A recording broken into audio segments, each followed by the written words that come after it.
Hello friends, आज हम इस वीडियो में कैपस्टोन प्रोजेक्ट बनाना सीखेंगे। हमारा टॉपिक है student performance prediction using AI. जी हाँ, इस वीडियो में हम स्टेप बाय स्टेप देखेंगे कि ऑरेंज डेटा माइनिंग टूल का यूज़ करके कैसे स्टूडेंट्स का परफॉर्मेंस प्रेडिक्ट किया जा सकता है। So let's start with the video. देखिए, टीचर्स के लिए सबसे बड़ी प्रॉब्लम होती है कि कौन सा स्टूडेंट पढ़ाई में पीछे रह गया है, इस बात को जानना। अगर हमें पहले से आइडिया मिल जाए तो स्टूडेंट्स को टाइमली हेल्प मिल सकती है, राइट? तो इस प्रॉब्लम को सॉल्व करता है हमारा project, that is student performance prediction using AI, right? अब ये जो प्रोजेक्ट है ये अलाइंड है SDG 4 से। SDG means sustainable development goal 4, that is quality education, जो कहता है एजुकेशन फॉर ऑल। अब इसमें क्या टूल्स एंड टेक्नोलॉजीज हैं वो देख लेते हैं। इसके लिए हमने यूज किया है orange data mining tool, right, जो एक नो कोड प्लेटफॉर्म है जिसमें प्रोग्रामिंग की जरूरत ही नहीं है। आप बिना प्रोग्रामिंग के अपना प्रोजेक्ट बना सकते हैं। और मॉडल ट्रेन करने के लिए हमने यूज किया है रैंडम फॉरेस्ट एल्गोरिथम, जो स्टूडेंट्स को हाई, मीडियम और लो परफॉर्मर में डिवाइड करता है, राइट? अब समझते हैं step by step work flow. तो आप देख सकते हैं जैसा कि स्क्रीन पर कि ऑलरेडी मैंने रेडी कर रखा है आपका student performance prediction using AI, but मैं आपको स्टेप बाय स्टेप बनाना भी सिखाऊंगी।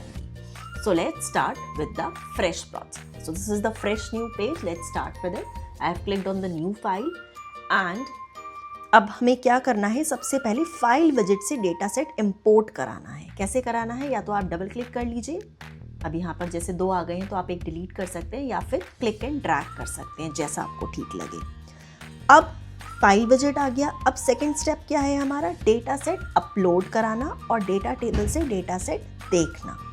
अब डेटा सेट अपलोड कैसे कराएंगे, आप डबल क्लिक करिए। डबल क्लिक करके आप यहाँ इस येलो आइकन से अपनी फाइल की लोकेशन, जो आपकी CSV फाइल है, मैं आपको डिस्क्रिप्शन में लिंक शेयर कर दूंगी स्टूडेंट परफॉर्मेंस डेटा सेट का CSV फाइल का, जिससे आप देख पा रहे हो, वो आप बस यहाँ से अपलोड कर लेना, राइट? आप इस पर क्लिक करोगे, आपके यहाँ फाइल्स फोल्डर्स खुल जाएंगे और फिर आप उसको यहाँ पर अपलोड कर सकते हैं।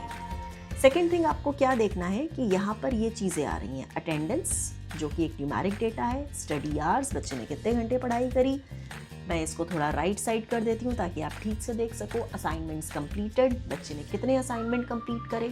परफॉर्मेंस, अब ये जो परफॉर्मेंस है वो हमारा टारगेट वेरिएबल है और जैसे कि आप देख पा रहे हो, इस परफॉर्मेंस को ही हमें प्रेडिक्ट करवाना है एआई मॉडल से, और इसकी केवल 3 वैल्यूज हैं, क्या क्या, हाई, लो और मीडियम, राइट? अब एक और यहाँ पर फीचर है स्टूडेंट आईडी, जैसे बच्चों के नाम होते हैं, यूनिक आईडी हो गई आप उनकी।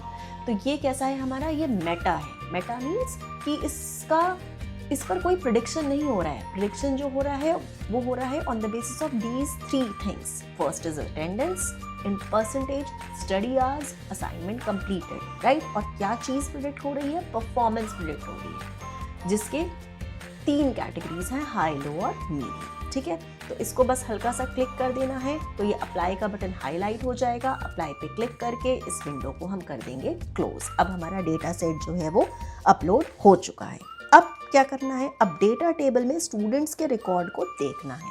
तो बस यहाँ पर जाइए, लेफ्ट में डेटा फोल्डर के अंदर डेटा टेबल है, इसको यहाँ या तो ड्रैग कर लीजिए या डबल क्लिक कर लीजिए, जैसे आपको अच्छा लगे, राइट?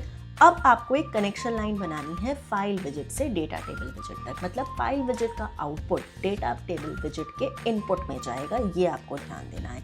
ये डेटा अपने आप लिखा हुआ आ जाएगा, मतलब डेटा फ्लो हो रहा है फाइल विजिट से डेटा टेबल विजिट में। डबल क्लिक करके देखते हैं इसमें क्या आया। तो ये देखिए आपका सारा का सारा डेटा सेट, कौन सा डेटा सेट, जो आपने अभी अपलोड किया स्टूडेंट्स परफॉर्मेंस का, वो सारा का सारा यहाँ अपलोड हो चुका है। और जैसा कि आप देख पा रहे हो, जो कॉलम प्रिडिक्ट कराना है वो सबसे पहले आएगा, बाकी जो 3-4 कॉलम्स हैं वो उसके आगे आएंगे। ये येलो में इसलिए क्योंकि इस पर कुछ डिपेंडेंसी नहीं है और इन तीनों पर डिपेंडेंसी है, attendance, study hours, assignment completed. आप जरा लेफ्ट में देखो, 50 इंस्टेंसेस, मतलब यहाँ 50 स्टूडेंट्स का डेटा है, राइट। आप ज़्यादा और कम कर सकते हो अपने चॉइस के अकॉर्डिंग।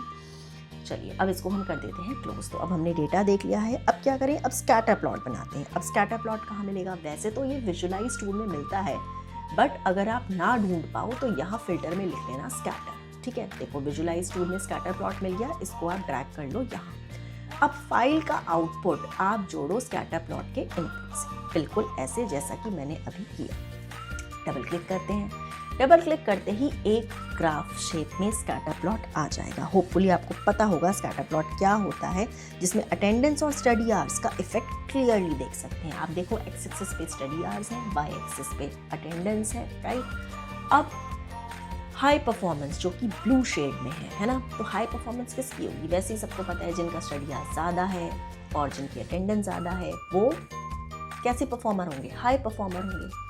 लो मीडियम परफॉर्मर कौन होंगे, जो कम पढ़ते हैं, मेरे आपके जैसे लोग, और जिनका अटेंडेंस जो है वो कम होगा, राइट। तो इसमें आप इस ग्राफ को देख सकते हो। चलिए अब जल्दी से चलते हैं नेक्स्ट स्टेप की तरफ। हमें यहाँ पर लगाना है एक एल्गोरिथम, यस, एक मशीन लर्निंग एल्गोरिथम जिसका नाम है रैंडम फॉरेस्ट। अब रैंडम फॉरेस्ट कहाँ से ढूंढे, आप ढूंढिए मत, आप यहाँ पर लिख दीजिए रैंडम फॉरेस्ट, ठीक है। यहाँ लिखते ही आप देखो ये बजट दिखाई देने लगा।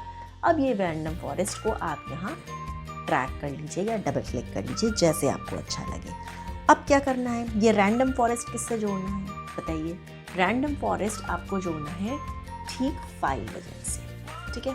तो अब इसका क्या पर्पस है, इसका पर्पस है कि आपने मॉडल को random forest machine learning algorithm से ट्रेन कर, ठीक है।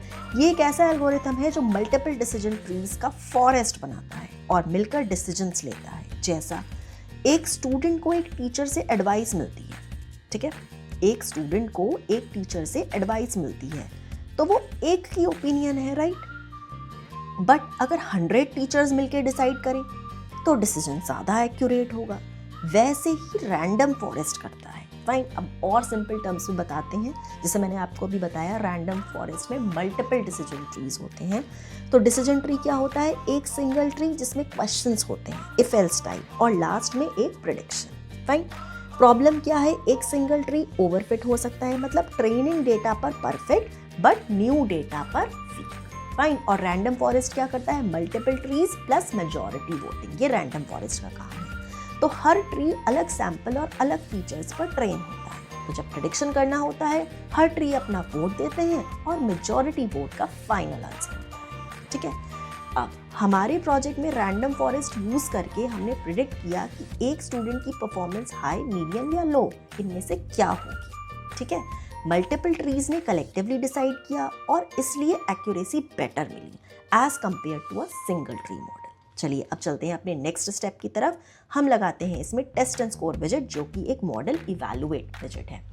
अब वैसे तो ये इवैल्यूएट सब कैटेगरी में आपको मिल जाएगा, यहाँ से क्रॉस करना पड़ेगा, ठीक है, जो भी सर्च में कर रखा है, बट आप वहाँ सर्च भी कर सकते हो जैसे आपको अच्छा लगे। ये है हमारा टेस्ट एंड स्कोर विजेट, ठीक है। अब रैंडम फॉरेस्ट का आउटपुट आप लगाएंगे टेस्ट एंड स्कोर के इनपुट में, ठीक है। अब देख रहे हो आप लर्नर आ रहा है यहाँ पे, राइट। अब वापस मैं आपको अपना वो वाला मॉडल दिखा देती हूँ जो ऑलरेडी मैंने बना रखा है। तो देखो रैंडम का आउटपुट टेस्ट एंड स्कोर से, but there is one more input to test and score, that is from the file विजेट। तो आप क्या करेंगे, फाइल विजेट से एक और इनपुट टेस्ट एंड स्कोर से जोड़ देंगे, ठीक इस तरह, ठीक है जी। अब डबल क्लिक करते हैं, पहले टेस्ट एंड स्कोर के बारे में समझते हैं कि टेस्ट एंड स्कोर होता क्या है।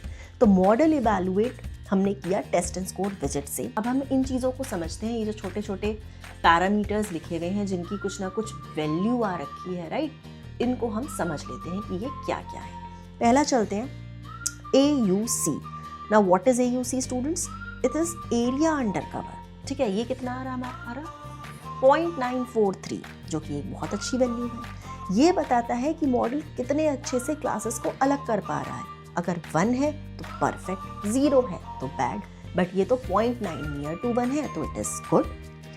CA पर आते हैं। CA क्या है हमारा, क्लासिफिकेशन एक्यूरेसी, जिसकी वैल्यू यहाँ पर आप देख सकते हो 0.827 दे रखी है, ठीक है।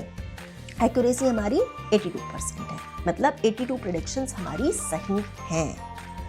अब F1 स्कोर पे आते हैं। ये है हमारा 0.815, मतलब F1 स्कोर आपको पता होगा प्रिसीजन और रिकॉल के कंपैरिजन को कहते हैं F1 स्कोर, है ना, 2 into precision into recall divided by precision plus recall.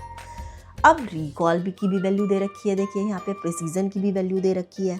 Recall क्या है, जितने स्टूडेंट सच में हाई मीडियम लो थे उनमें से कितनों को मॉडल ने सही पहचाना, वो है हमारा रिकॉल पैरामीटर। MCC की बात कर लेते हैं, मैथ्यूज कोरिलेशन कोफिशिएंट, जो कि दे रखा है 0.67, ठीक है। ये एक बैलेंस्ड मैट्रिक है जो TP यानी कि ट्रू पॉजिटिव, FP यानी कि फॉल्स पॉजिटिव, TN यानी कि ट्रू नेगेटिव और FN यानी कि फॉल्स नेगेटिव सबको कंसिडर करता है। अगर 1 है तो बेस्ट, 0 है तो खराब, बट हमारा कितना आया 0.67 एवरेज, ठीक है। तो ओवरऑल देखा जाए तो मॉडल लो कैटेगरी में बहुत अच्छा परफॉर्म कर रहा है और हाई मीडियम में थोड़ा कंफ्यूज है। तो एक्यूरेसी कितनी है हमारी 82%, ठीक है जी। चलिए अब ये हमारा यहाँ तक हो गया, इसको कर देते हैं क्लोज।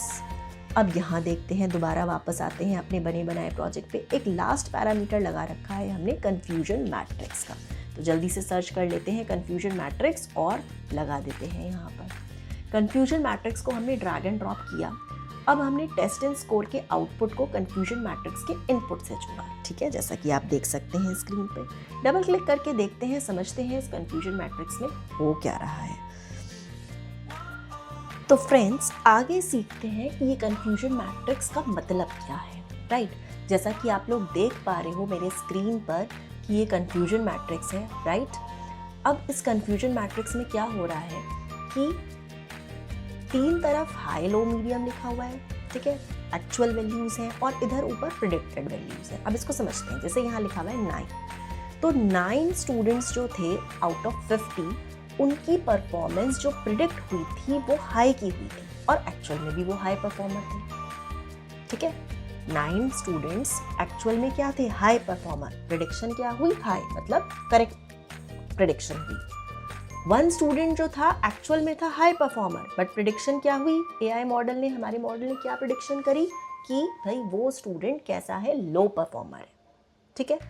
10 स्टूडेंट्स जो थे वो हाई परफॉर्मर की कैटेगरी में आए थे, बट उनकी प्रिडिक्शन क्या हुई कि वो मीडियम परफॉर्मर में प्रिडिक्ट हुई। तो ये 2 चीज़ें गलत, ये सही। अब इसको आते हैं, ये बिल्कुल ठीक है कि 89 स्टूडेंट्स जो हैं वो लो परफॉर्मर थे एक्चुअल में और AI मशीन ने भी उनको लो परफॉर्मर प्रिडिक्ट किया, ठीक है।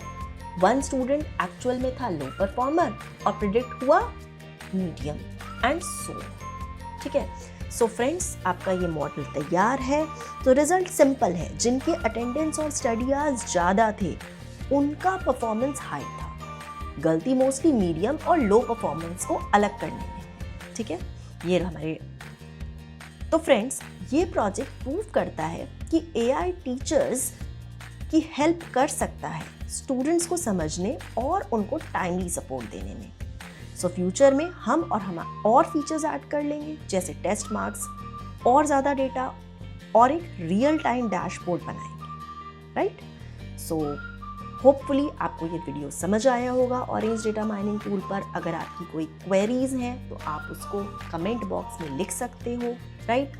अब क्योंकि ये कैपस्टोन प्रोजेक्ट बनाया गया है ये ध्यान में रखते हुए कि ये क्लास 12th के स्टूडेंट्स को या कॉलेज लेवल के स्टूडेंट्स को सपोर्ट करे, तो ये आपकी रिपोर्ट है, राइट। ये मैं आपको कमेंट बॉक्स में दे दूंगी। ये एक्नॉलेजमेंट पेज हो गया, this is introduction page, this is problem solving, this is SDG, objectives, tools and technology used, this is all methodology, this is result, and last conclusion, future scope, right.